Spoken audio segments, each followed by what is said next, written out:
Sveiki!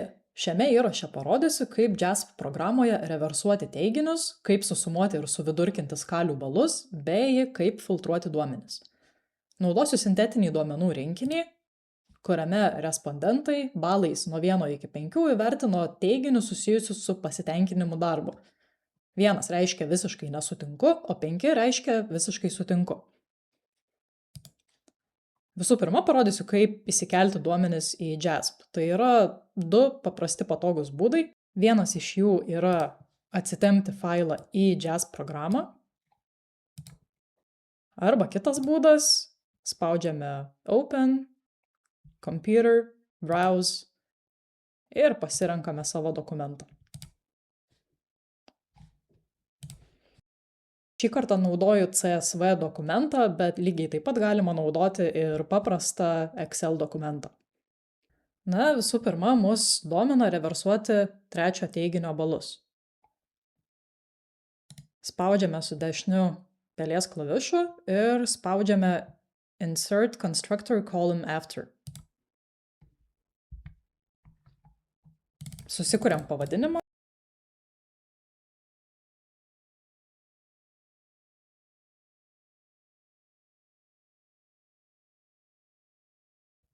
Formulė yra paprasta. Susirandam maksimalų balą, tai šiuo atveju tai yra 5, prie jo pridedam vienetą ir tada iš jo atimame mūsų originalią reikšmę. Taigi, tai bus 6 minus trečias teiginys ir spaudžiame Compute Column. Ką dabar turime? Ten, kur buvo vienetas, dabar yra 5, kur buvo dvejetas 4 ir taip toliau.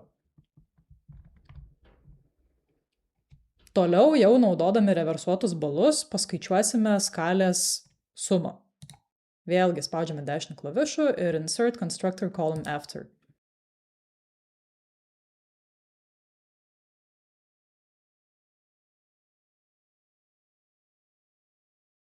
Naudojam sudėties simbolį.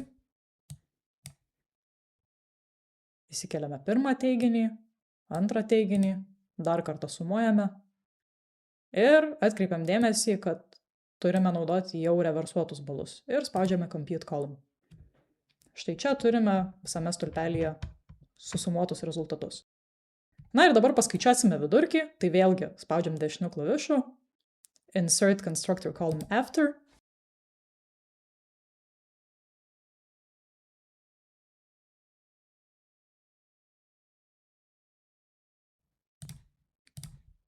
Susumuojame balus.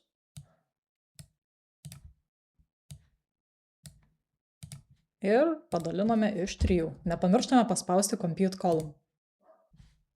Turime paskaičiuotus vidurkius kiekvienai eilutei. Filtras veikia labai paprastai, vėlgi spaudžiame ant stulpelio pavadinimo